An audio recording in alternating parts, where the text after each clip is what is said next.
Hey guys, what's up? This is Theo here, and welcome back to a re-recording of lesson 4. So my audio cut out last time, so I'm re-recording this. So we're going to get started on lessons 15 to 20. Okay, so let me just do this. 1, 2, 3, 4, 5, 6, 7, 8, 10, 11, 12, 13, 14, 15.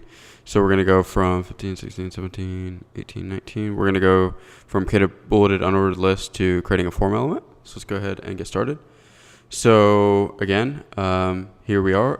Basic HTML and HTML5, create a bulleted unordered list. Remove the last two P elements, create an unordered list of 3 things that cats love at the bottom. Okay, so let me go ahead and reset my code here. Right, and here we go. And we're going to create unordered list, right? Here we go, unordered list. And here we are, we're just going to create 3 LIs, right?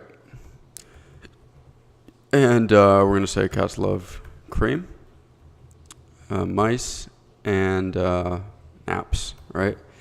Okay, let's go ahead and run that. Good to go. All right, challenge number 2. Create an ordered list of the top 3 things cats hate the most, right? So now what we're going to do, we're pretty much just going to grab this, change this out to be a OL, denoting ordered list. And we're going to say cats hate dogs, water, and I don't know, what else do they hate? I guess mice as well, right? They love and hate mice. Okay. Right, next one, your app should have an input element of type text. So we're going to put down here an input of type text. Text is an attribute. Input is just a field that you can type into, and we're going to collect data from that. I'm going to give you guys a hint.